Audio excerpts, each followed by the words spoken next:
Dans cette vidéo, nous allons voir la formule des probabilités pour la loi binomiale et nous allons la démontrer. Donc voici la propriété, donc soit x une variable aléatoire suivant une loi binomiale de paramètres n et p, soit k un entier tel que k est entre 0 et n, alors quelle est la probabilité que x égale k? Donc je vous rappelle, donc x c'est une variable aléatoire qui suit une loi binomiale de paramètres np, donc qu'est-ce que ça veut dire? X en fait ça représente le nombre de succès quand on fait une expérience, donc on fait n expériences identiques, indépendantes, et chaque expérience a deux issues différentes, échec ou succès. Et donc du coup, x, ça compte le nombre de succès parmi ces n expériences. Donc x, en fait, ça compte juste le nombre de succès parmi n expériences identiques et indépendantes. Donc nous, on veut savoir quelle est la probabilité que x soit égal à k, donc quelle est la probabilité qu'il y ait k succès dans du coup, une épreuve où il y a n expériences. Donc la probabilité que x égale k, c'est égal à k parmi n, coefficient binomial, on peut l'appeler coefficient binomial, hein, d'accord, k parmi n, fois p puissance k, fois 1 moins p puissance n moins k. Donc voilà la formule qui permet de calculer la probabilité que x est égal à k. Donc on va la démontrer cette formule. Donc c'est une démonstration éligible au bac à lauréat pour la spécialité mathématique de terminale. Donc voici un arbre qui représente un petit peu la situation. Donc on commence par une première épreuve, soit succès, soit échec. Ensuite, en fonction, si c'est succès, on refait une deuxième épreuve, soit succès, soit échec. Pareil, si il y a eu échec à la première épreuve, on refait la même épreuve identique indépendante, soit succès, soit échec, etc., etc. Et on le fait n fois. Et donc nous, notre objectif, c'est de savoir la probabilité d'avoir du coup k succès quand je fais n fois du coup l'épreuve, n épreuves. Donc chaque branche comportant k succès, donc on va essayer d'avoir du coup le branche, le nombre, on va s'intéresser aux branches qui contiennent k succès. Donc si on a k succès dans une branche, forcément on a sur cette même branche n-k échecs, puisque on a un total de n épreuves. Donc du coup k plus n-k, ça fait bien n, ça fait bien le total, d'accord? Donc si vous avez k succès sur une branche, bah forcément vous avez n-1 échecs. Donc chaque branche comportant k succès a également n-k succès.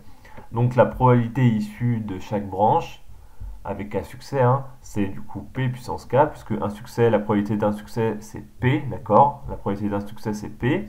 Donc comme il y a k succès, on fait p fois p fois p k fois, donc p puissance k.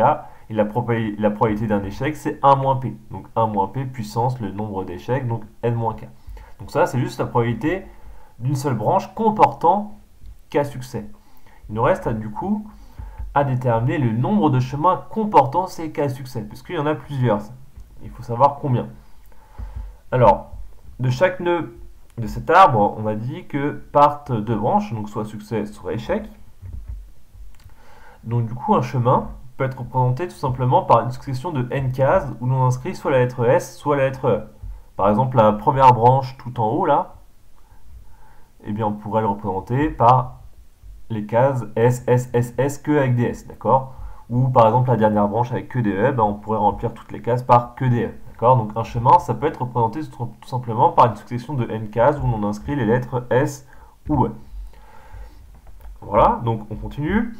Choisir une branche à k succès, du coup, ça revient à choisir du coup k emplacements pour S dans cette liste à n éléments, d'accord? Donc dans ces cases-là, dans ces n cases, ça revient à choisir du coup k cases dans lequel on va mettre la lettre S, d'accord? Donc choisir, donc je répète, choisir une branche à k succès, c'est comme choisir k cases où on inscrit la lettre S, succès.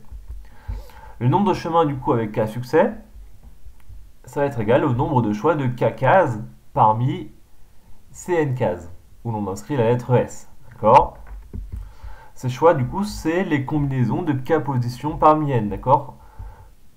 Pas de répétition, pas d'ordre. Donc pourquoi? Parce que je vous rappelle la définition des combinaisons. Une combinaison, c'est quoi? Donc si vous avez un ensemble à n éléments, une combinaison de p éléments de E, c'est un sous-ensemble, une partie de E à p éléments. D'accord? C'est juste une partie à p éléments. Bah, du coup, ici, on a dit qu'il faut choisir k cases parmi les n cases. Donc en fait, c'est comme choisir une combinaison de k cases parmi n. D'accord?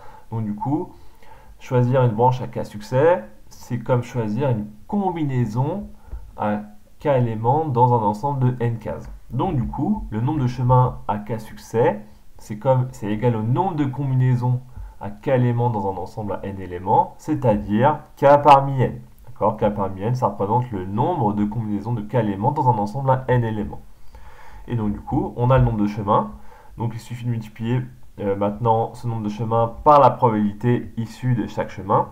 Donc c'est-à-dire qu'on a que la probabilité que x égale k, c'est égal à k parmi n fois p puissance k fois 1 moins p puissance n moins k. Donc je rappelle, k parmi n, c'est le nombre de chemins ayant k succès. Et p puissance k fois 1 moins p puissance n moins k, c'est la probabilité de chacun de ces chemins. D'accord? Donc p puissance k, puisqu'il y a k succès.